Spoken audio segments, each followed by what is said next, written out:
Good evening, everyone. My name is Seisha, and I'm the social media manager at Paris Books and More, which is the South's oldest independent feminist bookstore and a Paris Circle, the nonprofit programming arm of Paris Books. I'm so excited to present tonight's event, Writing for Kids in an Age of Censorship, with two of our favorite path-making writers of kids and middle grade fiction. Laurel Snyder, who's the author of, that's a long title, Endlessly Ever Path. Take your path to countless fairy tale endings. Charlie and Mouse, and most recently, The Witch of Woodland, and Lukoff, the author of Too Bright to See, When Aidan Became a Brother, and the forthcoming There's No Such Thing as Vegetables, and A World Worth Saving, and more. Snyder and Lukoff each write heart-centered stories for kids' real lives, which means that they have experienced censorship and backlash, alongside praise and acclaim. I also want to thank Sojourn for co-sponsoring this event. Sojourn is the premier resource for Jewish and LGBTQ+ education, outreach, and advocacy in the Southern U.S. All right, I'm going to hand off to Laurel. Great, thank you so much. Well, thank you guys for being here tonight, those of you who are here with us in-house, and to those of you who are on the internet somewhere in the world. Will you be able to reach out to us if there are questions? Yeah. Great. So I think before we begin, Kyle and I, we've known each other a while. We've both done a lot of this, and maybe before we were saying beforehand, sometimes you gather a group of people for something like this and you're not quite sure why they're there. We both do a lot of things. We write picture books, we work with kids. Kyle has an interesting backstory of like the various things that he's done before he started publishing. But I just was curious, and then we've put this conversation together around the idea of book banning and censorship, which is such a thing that we are facing right now. But I always feel like it's important to balance that with all the other wonderful things, and what we're here to talk about is actually books and children and joy and all of that. So I just thought maybe I would ask first if anybody was here who had something they really did come here wanting to know, or a question they wanted to ask that you maybe wanted to share with us at the beginning instead of the end, so that we can kind of head that direction. It is also worth noting that I'm very tired of talking about book banning. I agreed to that as like a tagline because I knew that it would come up no matter what. But I also don't really want to focus on it because I don't have that much to say. It's bad and it's happening, and I don't know. There is always so much to be said about it, but I personally am very tired. And also we can say that if you go online and you Google book banning, children's literature, PEN America, you will find lots of amazing panels and interviews and resources about that. We do tend to keep treading this turf lately. So for those of you who are out there in the internet land, there's lots of ways to get to it other than this particular thing.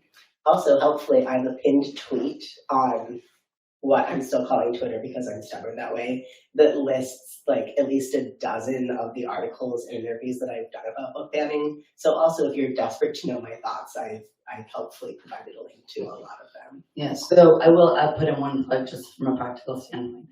We have some legislation that's going through in Georgia right now that basically defunds the ALA around these kinds of issues.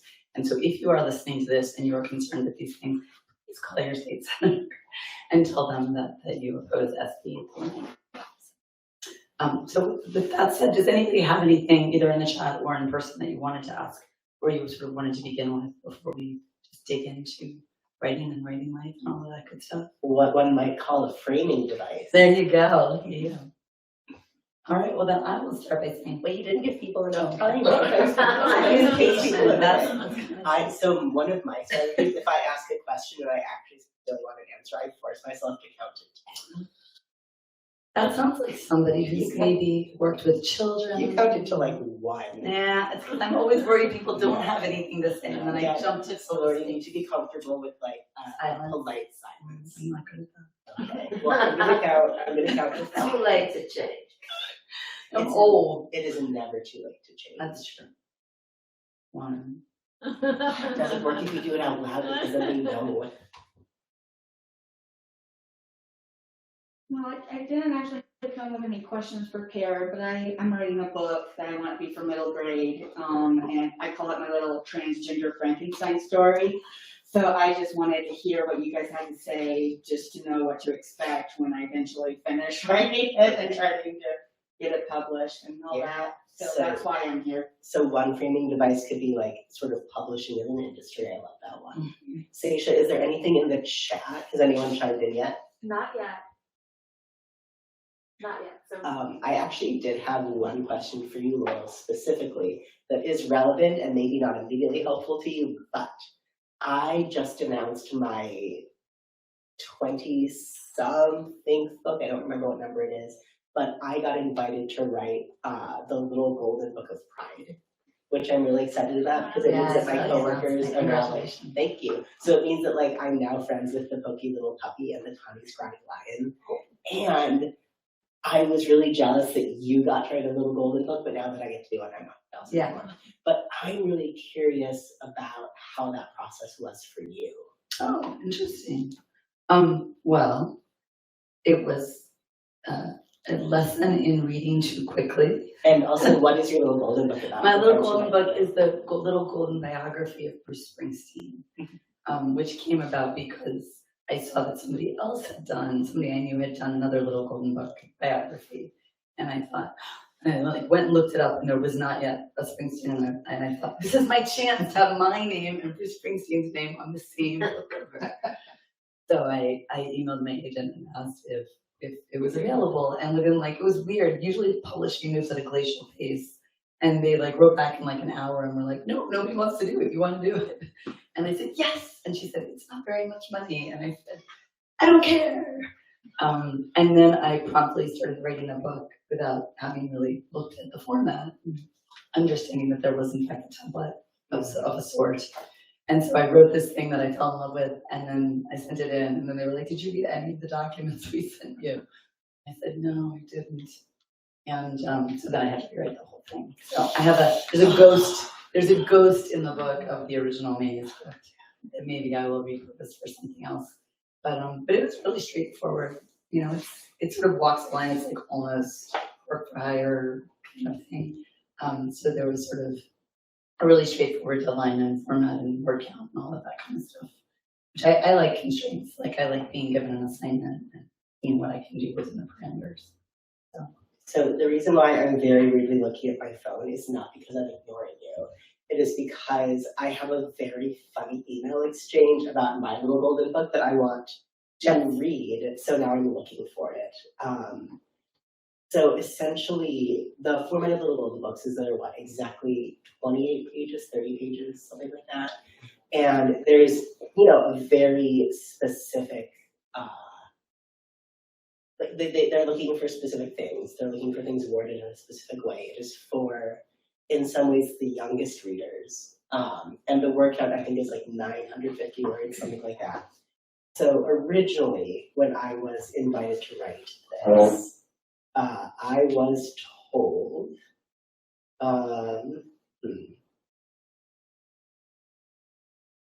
so it says that they're hoping for a manuscript that simply covers the origin of Pride Day, the importance of Pride Day, and how Pride Day is celebrated, which again, in 950 words, is not very much.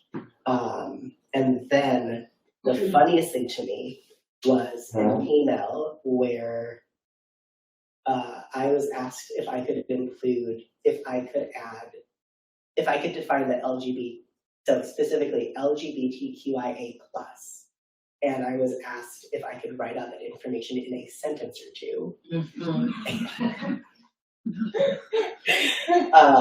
I asked, I'm just curious, do you want the acronym summarized in a sentence or two, or do you want me to write out a definition of each letter, or should I give you both? And the answer was, if you could give us both options, that would be great.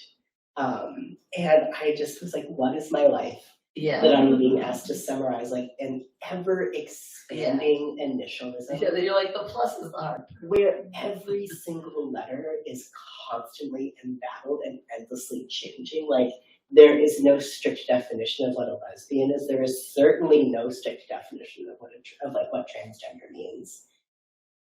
And I need to leave room for all that complexity in a way that is still accessible for the intended audience of 4 to 7-year-olds, and I nailed it. So you finished it? Yeah, it's done. Yeah. That's amazing. Well, congratulations. Thank you. But it leads us sort of back to your question.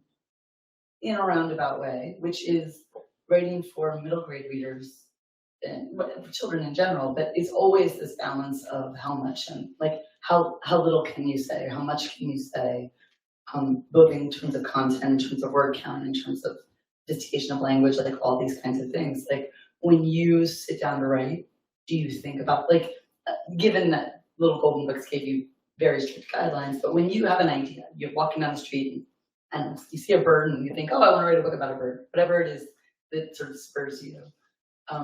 Like when do you begin to think about sculpting it for a reader or what kind of a book it is?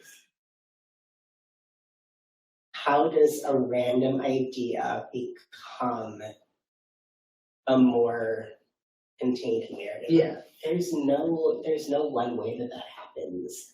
But one example I can give is that I have a picture book coming out later this year called I'm Sorry You Got Mad. Yeah. And it is a picture book told in the form of apology notes from one kid to another. But that idea originally came to me because I was asked if I could write a second novel because my first novel was part of a 2-book deal. And I remember being interested in the idea of an epistolary novel and interested in the idea of a novel where the thing that happened is slowly revealed through an unreliable narrator. Then I came up with the idea for my second novel, Different Kinds of Fruit. I sort of put the epistolary apology book to the side. And then at some point, I don't know why, but I thought, oh, this might work better as a picture book. Let me see if I can do that. And I realized that made a lot more sense because that would be a very short novel, but a perfect length picture book. Right. And I could also use visual elements in a much more inventive way than if it was just text on a page. But usually I'm not confused if something is a picture book versus a novel because those are incredibly different art forms to me. And mistaking a picture book for a novel almost feels like mistaking should I paint this or should I choreograph a dance for it? I mean, I'm sure that there's some multimedia artists who are like, is this a painting or a dance? I am not that person because I am a words guy, but it feels like, I want to say apples and oranges, but those are probably more biologically similar than we know. I do find myself sometimes though repurposing something that I'll try as a picture book will then years later appear as a scene in a novel. Like a bit of vocabulary or it could even be syntactical, just that sort of I fixate on things and then I come back to them again and again. Or like an idea, like a concept. Well, I want my character to be thinking about openings and closings or something. And that was something that I'll look later and be like, oh, I don't know if anybody else realizes it, but I used this same thing 14 different times in all of these different ways. And basically they just take on different metaphors or different. Well, I mean, a different answer to that question is relevant to the idea that you posed earlier. Is the only time when I am not sure what a project is whether it should be middle grade or YA. And what's tricky about that also is because middle grade right now there's a glut of 9 to 12-year-old protagonists, and then young adult it's a glut of 16 to 18-year-old protagonists, which leaves 13 through 15-year-olds in this kind of void. So I have a novel coming out next year called A World Worth Saving, where the main character is 14, and I think he's a fairly accurate 14-year-old because in some ways he's very mature, and in some ways he's incredibly impulsive and dumb. And he has a little bit of interest in maybe dating, but he's still not really sure what he feels like doing. And he also really cannot envision a future for himself where he is not harvesting, as opposed to 18-year-olds who are quite aware that at that point they're legal adults, and as opposed to 10-year-olds who are just so much smaller than kids in high school. So it can be tricky to know whether a book should be scaled up and involve all the drama of young adult, or scaled down and include more of the simplicity of middle grade, or allowed to live more in that sort of messy middle space that is. Yeah, I've spent the last 4 books. at some point, my first novels were lower middle grade novels. And then at some point I began to realize that my kids started to age into upper elementary. And I began to realize that most of the books that I was seeing that were about 11-year-olds were really about 8-year-olds. That like, it was this, and then my kids hit middle school and came home, like my older son came home like the first day of 6th grade with some new words and stories about what happened in the bathroom and things like that. And I kind of went, oh, we're getting middle school really, really, really wrong about like sort of what is actually happening in the average public school bathroom. Just not specifically the bathroom, but just like that was like the private space where like if someone was vaping, if someone was cussing, if someone these things were sort of happening in these private corners of the world. And they weren't in any of the books that I was reading about 11 or 12-year-olds. And so my last books have been, but I'm really uncomfortable pushing out of middle school, and I don't know why. I think it is like I can't revisit high school. Like it's like the thing I cannot do. I just also wanted to repeat for friends who came in after we began, and also in case there's people on the internet who have decided to chime in. Earlier, Laurel invited people here to share any sort of like framing questions or ideas that they might want us to focus on, because Laurel and I realized that we did a lot of work organizing this event, and then we did no work to plan it, and then to figure out what we were going to talk about. And we can talk forever. Yeah, no, that's not the problem. We did have one framing question about sort of more like publishing and what to expect. But if anyone who's either been here from the beginning, who's been like marinating our question, or if you just showed up and you're like, oh, I hope they talk about that. Or if you're on the internet and have typed something and we haven't gotten to it yet. No, I'm seeing a head shake. We would absolutely love any. I have a question. Yes, thank you. Let me. You know, and I've been listening very closely to both of you and enjoying this. Golden books and all kinds of books. I've been teaching the history of golden books to adults in Emory, and the messages that we have that are part of us, the kid in us. And I would love, with some of the cognitive and things that you are talking about and how you're approaching your work right now, but really not, I'd love to know how each of you describe the kid in you. There's an awful lot of theory and a lot of thought up here. I was just wondering how you blend that with your kid, because you both have done some amazing work. So the question is, I'm not sure if the internet could hear that, but the question is, how do we describe the kid that still lives in us?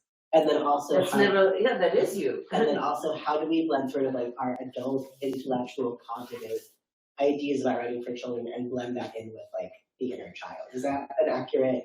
Well, it's a little, just in simple terms, how do you really look at your own playfulness when you are being creative in the messages you are giving out, such as in early golden books that are very different from what you two described as the ones you're doing.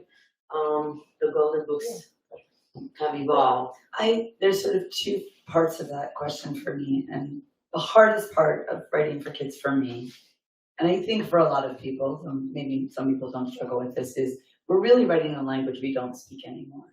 Because no matter how hard you try to hold on to what it feels like to be 4 or 6 or 12, you become an adult, right? You balance your checkbook, you yell at somebody else to do the dishes. Like you do these things, and then you realize like that I just sounded like a mom. I just sounded like a grown up. Whatever it is, I sounded anxious. I sounded stressed in ways that are adult ways, right? So I actually have a lot of practices, which sound weird when I say them out loud, but I have a lot of it is muscle memory stuff of like, if I sit under the dining room table with a tablecloth on top of it, I can conjure something. That if I stop, adults never stop in the middle of the stairs and sit down in the middle stair, but kids do it all the time. Like hold on to the banisters and press their face against the dowels. Like, so I have things like that I do, foods that I eat, music that I listen to. It really does kind of take me back to different chapters of my life. That is like an actual practice for me when I'm struggling. In the pandemic, when I was really struggling to write, I started playing with my dollhouse again. Really trying to like, but like grown-ups forget how to play, and so you really have to That's what I'm trying get force at. yourself back into. I use a lot of watercolors in my writing process. I'm a terrible artist. You would never see my work, but like it's something that I have to like. It's like a lesson I relearn once a year or something, where I'm like, I'm not making work, and then I'm like, oh yeah, I forgot again, and then I have to get back. But the other part of that is, there's another part of me that doesn't forget anything from childhood. I forget how to say it. I forget the words and the syntax and the language, but I don't forget what it feels like to be a kid, because I do think that on some level, for me, part of why I write for children is that I have like a sort of there's an arrested nature. Like there's a childlike thing in me that I think does have to do with unhappiness as a kid, about things that were difficult for me, and that I am sort of forever going back and revisiting that chore in an attempt to understand it and kind of heal. And I think I'm getting, like, I really do. I have a graphic memoir coming out in a couple of years that's very much about my like age 6 to 12. And I do feel like when I read over it, it feels like the truest I've ever gotten it. And there's something like, I can feel like a kind of release of like, when this book comes out, sort of I feel like I will have done the thing. But I don't know, Kyle, what about you?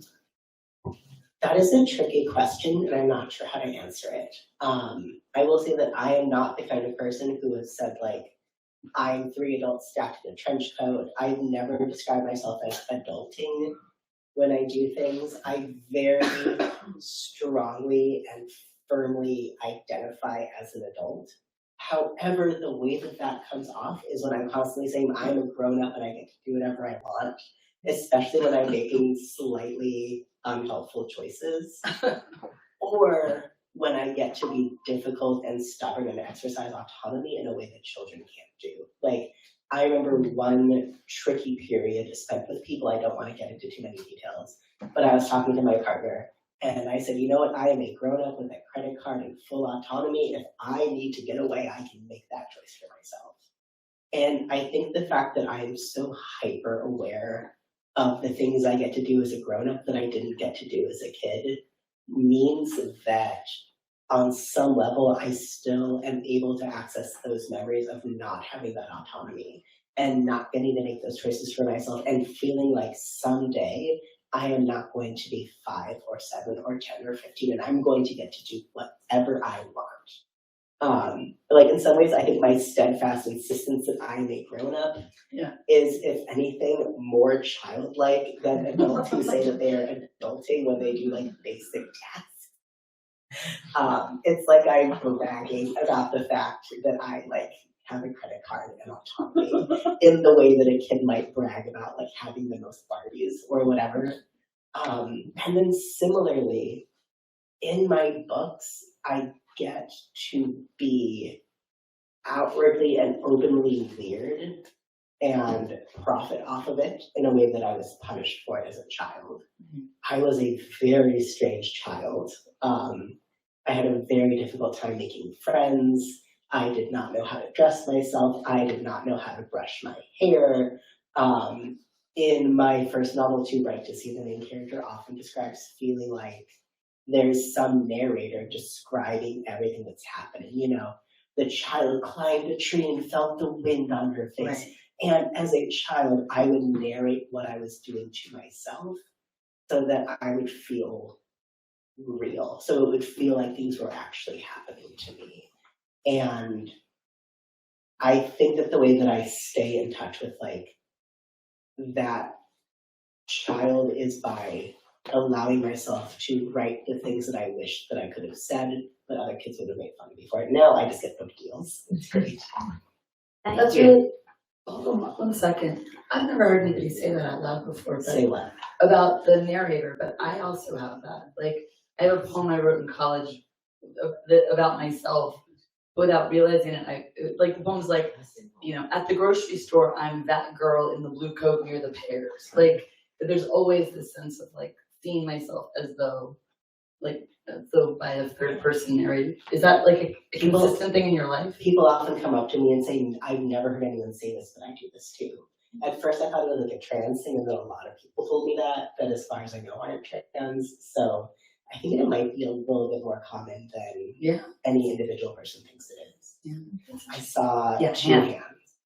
So I'm really curious, your explanations of how you access childhood are really fascinating, and thank you for sharing those.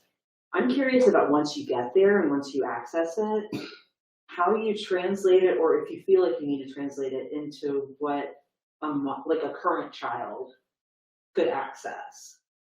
Because I know to create timeliness, a lot of times there's not pop culture references, Right. and that makes sense. But I didn't know if there was a particular, catalyst.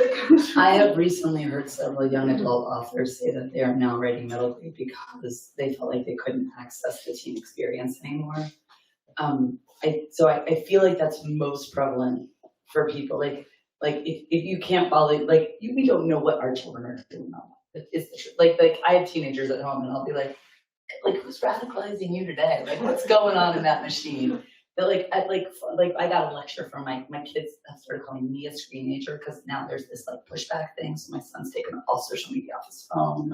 Like but I can't keep up with it. It's like yesterday it was all about the TikTok, and now we're like using digital camera. He wants our old elf to like take photographs because he doesn't think that's cool now. I can't keep up. So I think there's a lot of it in the teen space. I think we want to believe that like 5-year-olds are just 5. Like that may or to whatever degree that is or isn't true, I don't know. But I worry about it less in picture books and more as I get into the upper middle grade, like middle school space. I hadn't heard that about young adult authors migrating to middle grade. I would say for me, I decided to lean into infinite possibilities and decide that if I can imagine a teenager doing something, there's probably some teenager somewhere who's done it. And I also don't need my books. I don't want my books to reflect a somewhat homogenous idea of what everyone is thinking and doing all the time. I want to write books about very specific people that I made up in my imagination. And if this person is different from you, that's great. You can read about someone who's different from you. And if this is a person that feels really similar to you, that's so cool. You get to read about a person who feels really similar to you. I don't feel like I need to stay on top of what the kids these days are doing, so long as I'm approaching it from this like core and fundamental belief that like humanity is rich and varied and beautiful and weird. Yeah, I hope that it works. So far, so good. Yeah, no, I mean it works in your books. But I do think that there is a thing going on, maybe for people who are less comfortable in the particular. Like sort of, there's that thing of like you find the universal in the particular, right? Like when we just did it with the like narrator's voice in your head, right? You speak something that feels really deeply true inside yourself, and other people would start nodding when you say it. That totally makes sense. But I do think that there are challenges right now, just in the like those of us who grew up in say the 80s, like you're starting to see like historical fiction from the 80s and 90s, that kind of thing. And I think some of that is that like acquiring the details of the world is sometimes difficult for people. And imagination is probably the answer to that. But I think some people do struggle with that. Did I see you raise your hand earlier? Oh, yeah, so my question is, when you're writing a book and there's a kid in there, and let's say something good or bad happens, you ever think back and say, no, that can't happen, or no, that doesn't line up with the story, or no, that doesn't line up with the kids today and how the world is changing today? And Sorry, you said something about if something bad happens. yeah, let's say something bad happens or something good happens to them. Do you ever think, no, that doesn't line up with the world, and they're in now, and they're like, that doesn't line up with the world today? Do you ever think that? So I see that you have a copy of Too Bright to See with you, right?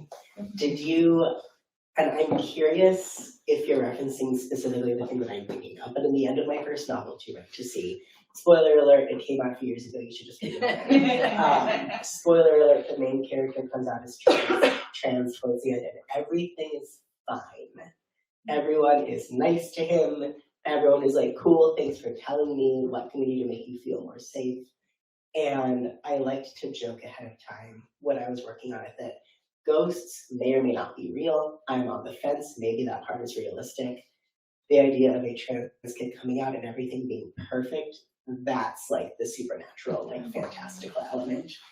But I also did that thinking, you know what, this is possible. Like, transphobia is a decision that people make, and people can make different choices. So I generally don't write bad things that could happen. I prefer to write good things that could happen, because to me it is an interesting way, it is more interesting to me to look at what choices we make collectively and how we can make choices to make the world better. Because I know that every bad thing could and has happened, probably worse, but every good thing has not happened and probably better. And so for me, that is a little bit more interesting to think about. I'm not sure if that exactly answers your question, because I'm not 100% sure I understand your question, but you're nodding, and I hope that that means that what I'm saying is okay. I am getting like in there. That's fine. It took me like 7 books to get to that place. Like my first books, I worked really hard. I wanted to be honest with kids. Like that was my goal, was to be honest with kids. And then the world felt really hard. And I think like as the world feels harder, the instinct to do just that, to be like, what's the best possible? Like what is the, like, if I look for the best world, like the best solution. And so I think it was my 7th book. I was like, I'm gonna like let them have the thing your parents, you know, the parents do the thing parents don't do. The world bends to the child and the kid, because I think some part of me felt like kids have better imaginations than grown-ups do. And right now it feels like kids can imagine better things, better solutions, better futures than the grown-ups are doing it right now. And so that it sort of felt like, well, if I'm gonna put the power in the kids' hands, then things become possible that maybe don't feel possible in the grown-up world. There was, yeah. It's my hand.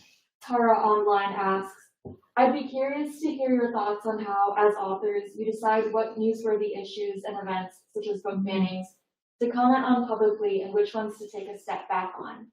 How do you protect your writing time and energy when there are so many complicated issues that people ask you to speak, post, and debate about? So that's 2 different questions wrapped up in one. The answer to the first question is that in the novel that I have coming out last year, I kept writing in different like book banning / book burning / like angry like school board parent thing. And every time my editor was like, I'm not quite sure if this fits in the story. And finally I just like scrapped every single one of those ideas, and I sent the kids to like a gay Burger King instead. It's called Burger Queen. I'm very proud. And I kind of decided that book banning is between me and my therapist, and it's also between me and speaking gigs that will pay me an honorarium to talk about it, because otherwise it's not really worth my time.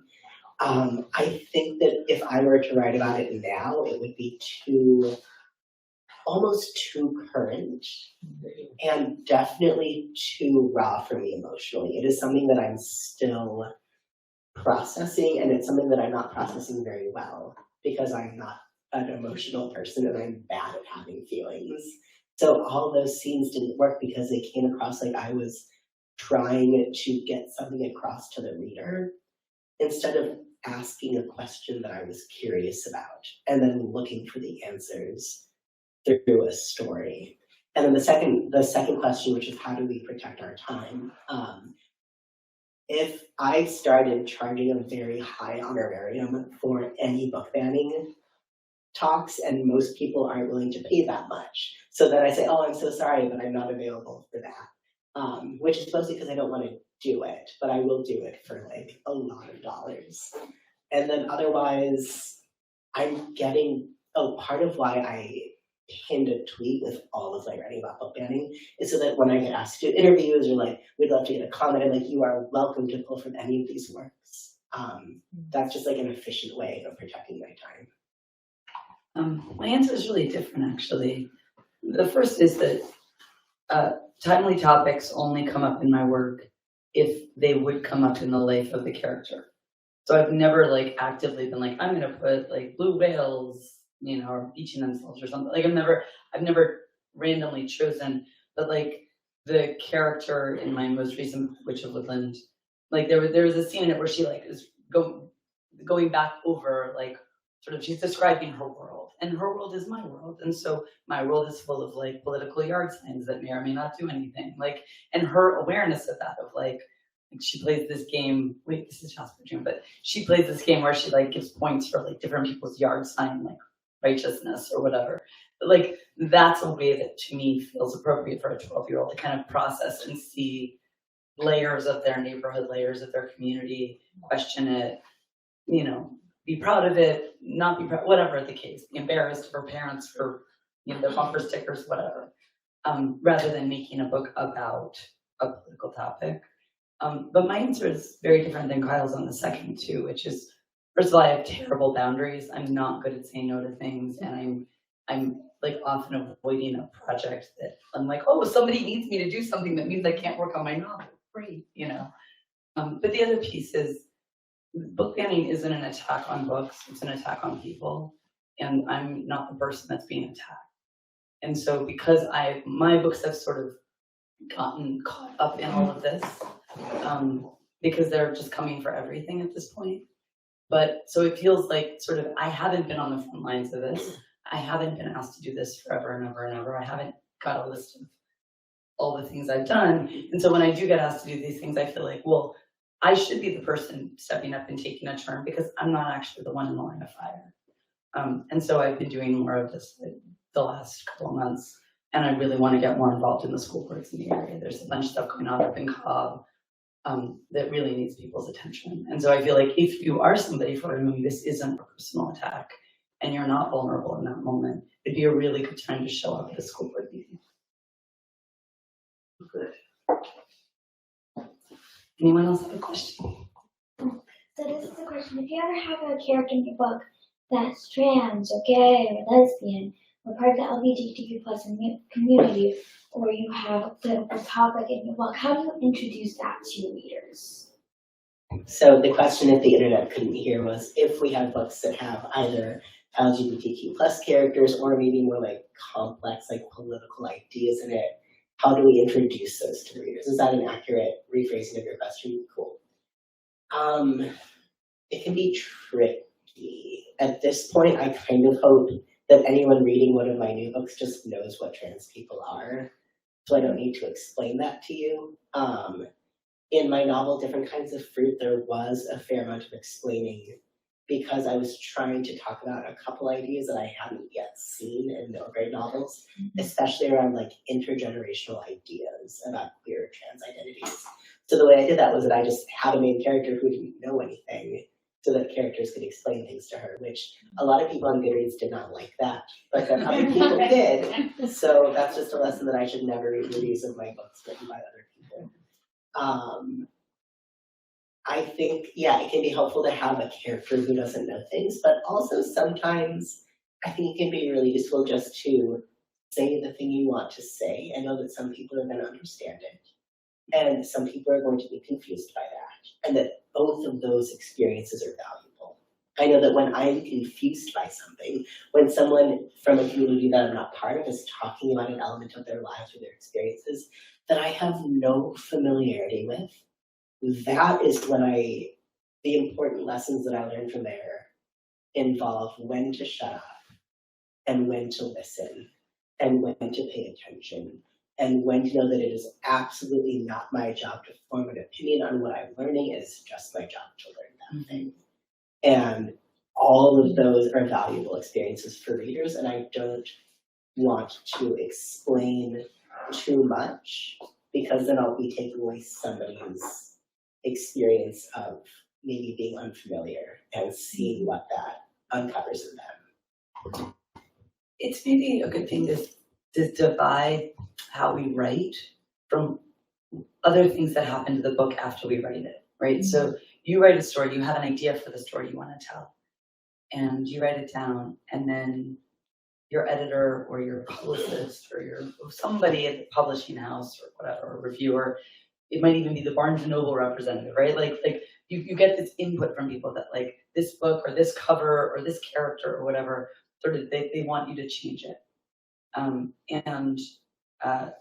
And that's always a really, the hardest question I've ever gotten from a kid at like a school visit was somebody said to me, how do you know when to listen to other people and when to listen to yourself?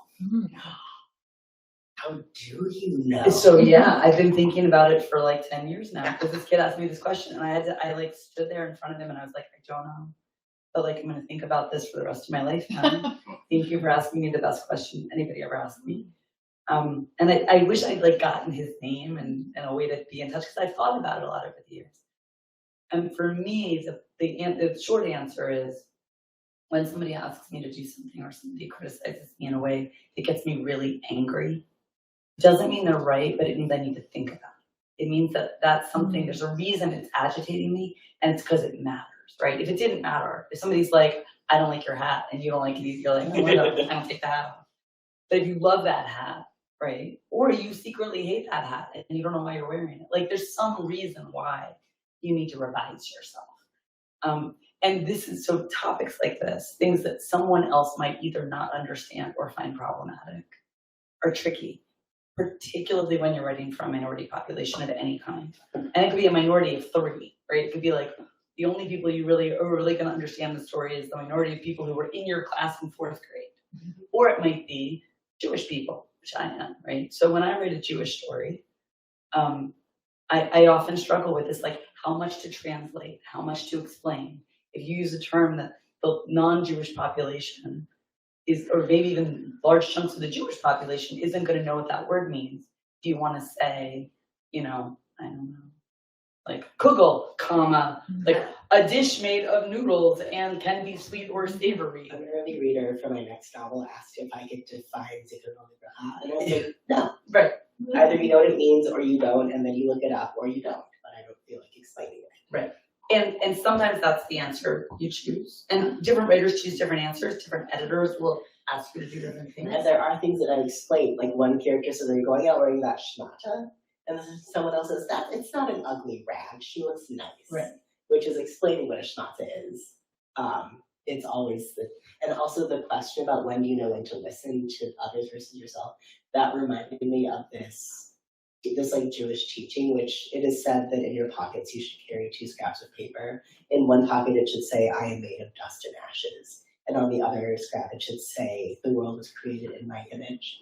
And that wisdom is knowing which pocket to reach into. Oh, that's beautiful. Right? It's one of my favorite. I sometimes think about like what I would carry in both of my pockets. That's like, beautiful. what do I need to learn in that moment? Am I dust and ashes, or was the world created in my image? Because the answer is both. Right, and you always have them both. Yeah. Right. So sometimes an editor will ask for a change and I will say, no. And the answer is usually related to, who is this book for, right? Am I writing this book for my Jewish readers? Am I writing this book for my one friend, Elizabeth? Or am I writing this book for as many people as I can reach as possible? And sometimes it's as many people as I can. Sometimes I want everybody to understand this particular thing as clearly as possible, because I'm really trying to reach people and teach them something. And sometimes I'm trying to gather my family together and say, this is for us. And sometimes it's both, and sometimes it's neither, and it can be all of it. But so it really is a question of like knowing what the story is to you and like who you're trying to tell it to. And that can really be a huge revision. Like if you realize halfway through, oh, this book isn't what I thought it was, it isn't for who I thought it was for, you might have to rewrite the whole book. It's a sort of evolving thing.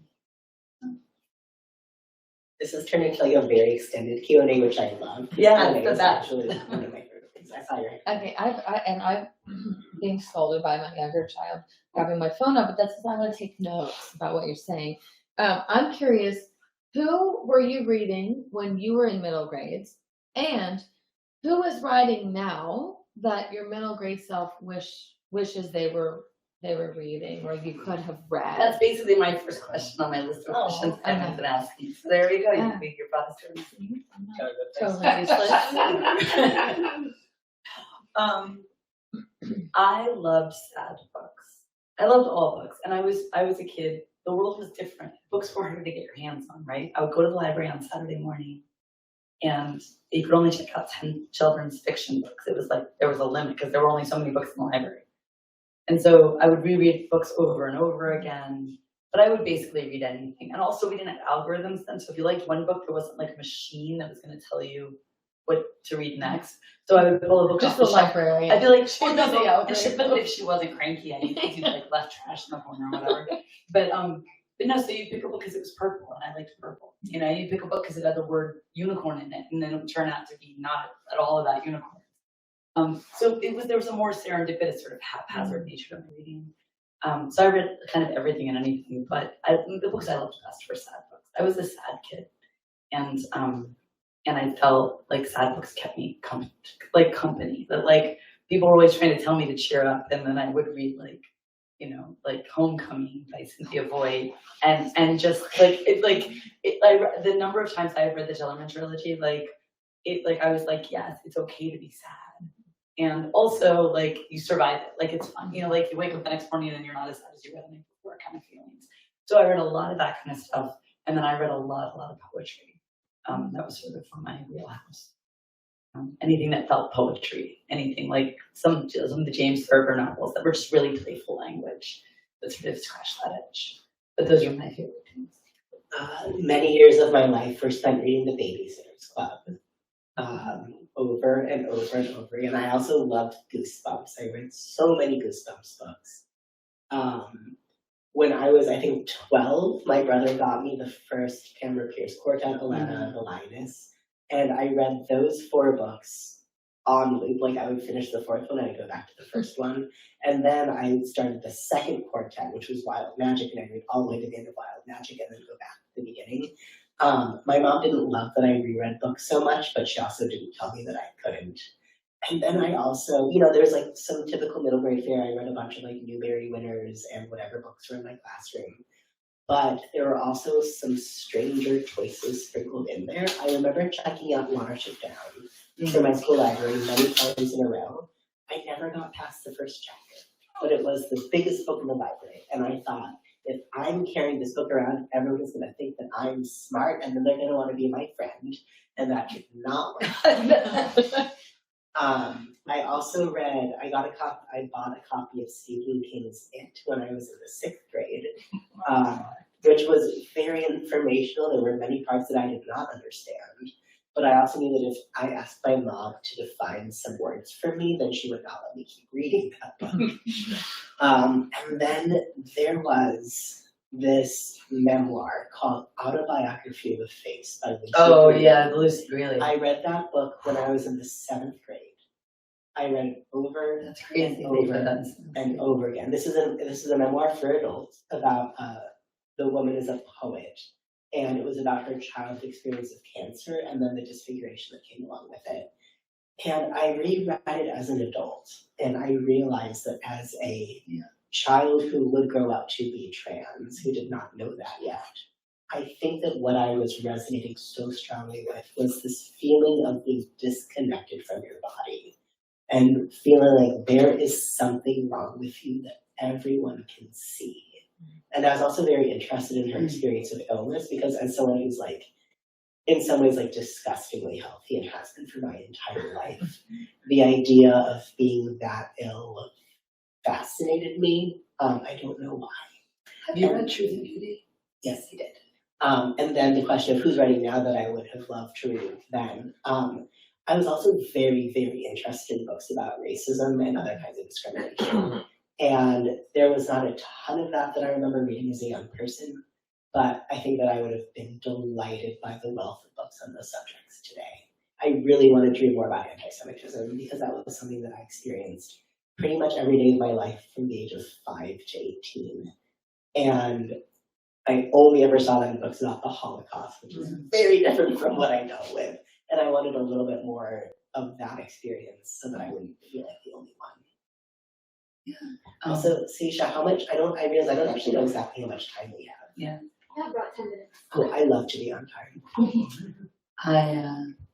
Speaking of the Holocaust, I was in I think the 4th grade when my dad gave me a copy of Hasidic Tales of the Holocaust, which if you've read is like, was just like so gruesome and so like too much. But I also think that it is another book that embedded in my brain, like in my consciousness of like, what are the limits of things? Like, what can I take? What can I handle? And I was sort of oddly obsessed with it. Like it is, is what it is. And for books that the books that I love right now, I'm sort of learning about graphic novels right now. I feel like my kids got really into them and I really struggled. My brain is so linear, really struggled to kind of just physically read them. And so I feel like that's something that I'm like coming to now because my kids have their love of that has continued and they will go back and reread graphic novels that they read 5 years ago. That's sort of their comfort, their reread kind of stuff. Yeah, do you have a question?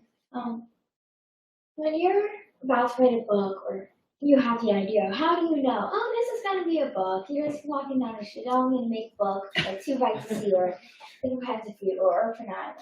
How do you know you're just going to do that, make a book and send it to the publishers or give it to the agent? I mean, you actually kind of answered the question for me. I know that a book is a book when someone else tells me that it is. So I will write a thing and I will have no idea if it's any good.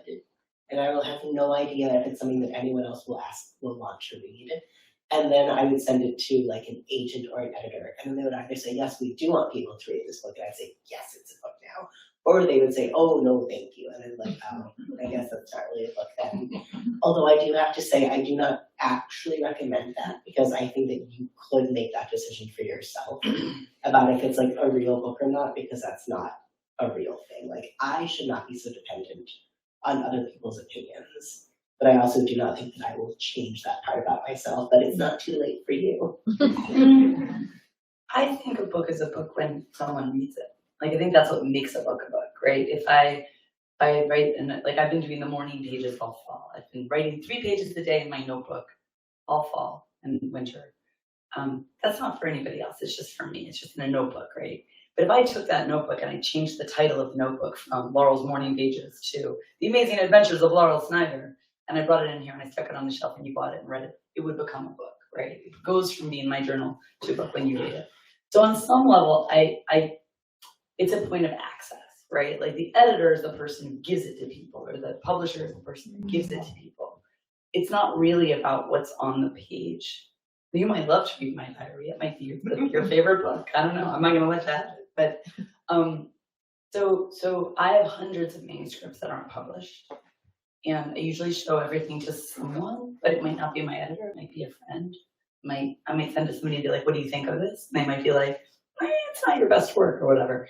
And it's not hard to like knock somebody down and be like, all right, I guess I'll set that aside and see if like my next year brain can fix it. My next year brain can do a better job of writing that same book. But I often come back to things.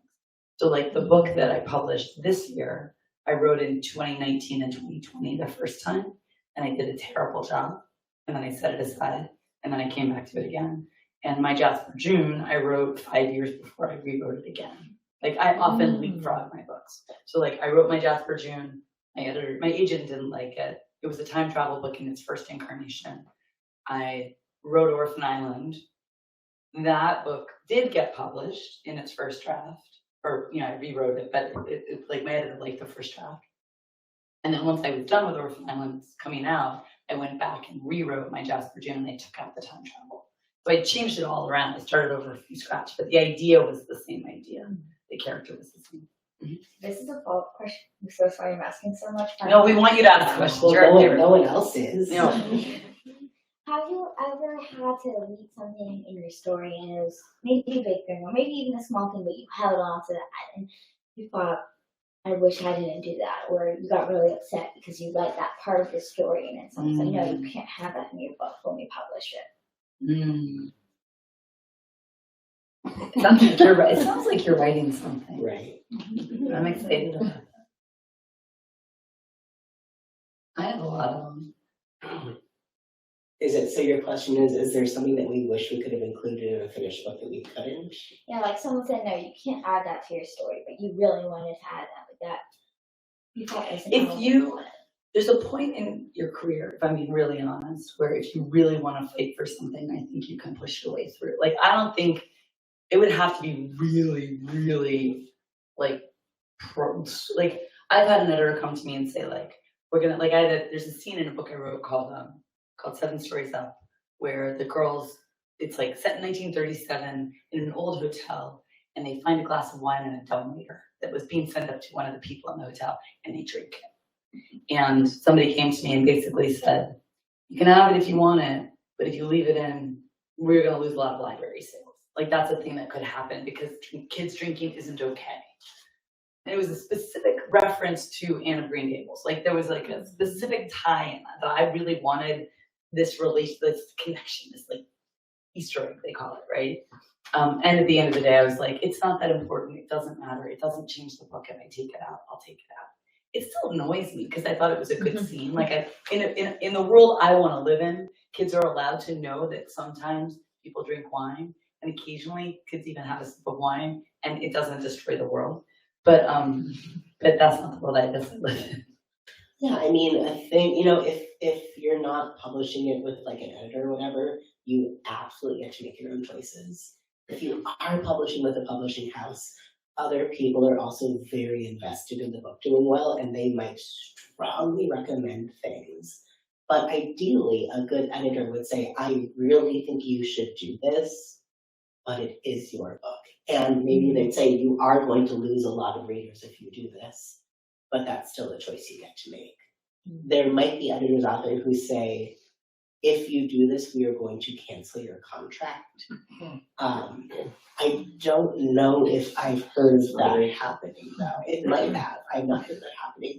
But there are times where my editor has said, I don't know if you should do this. And I've said, cool, but I'm going to. And sometimes people come to me and say, oh my God, that was one of my favorite parts of the book.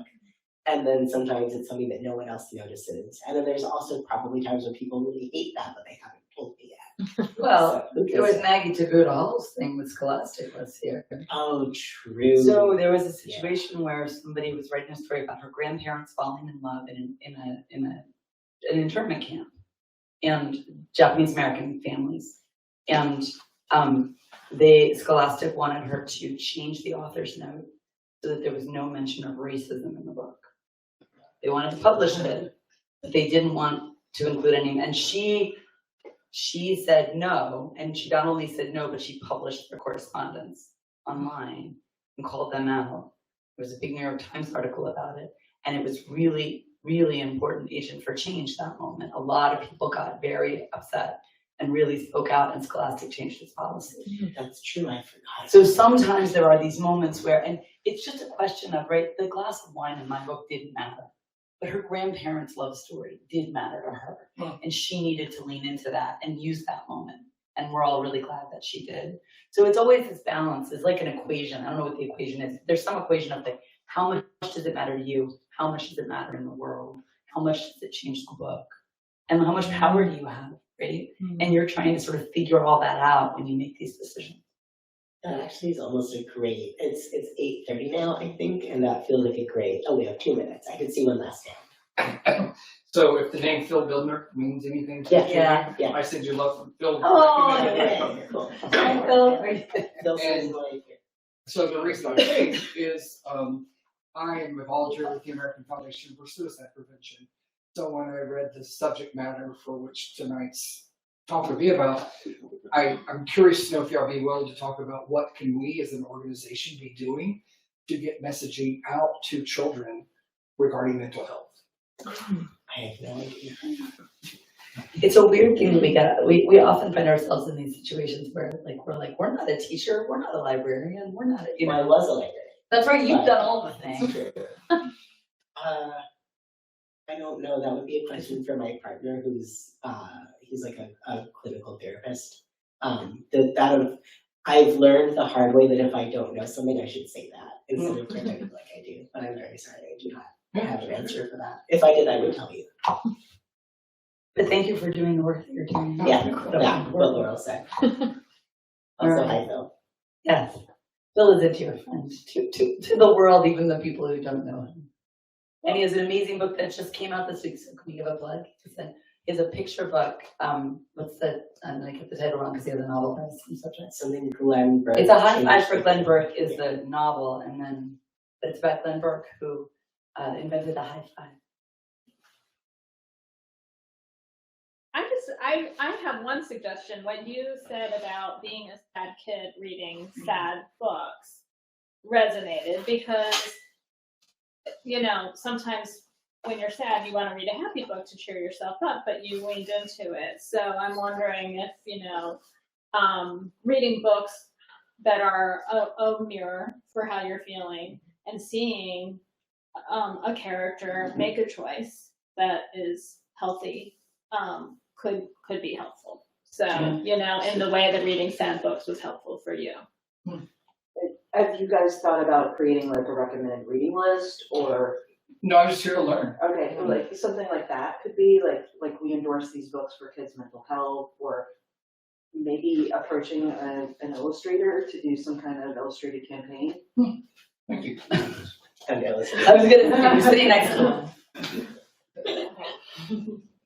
All right, well, if that's, I think that's our time. Thank you so much for coming. Thank you so much, everyone. everyone. And maybe we can just stay. That's the goal.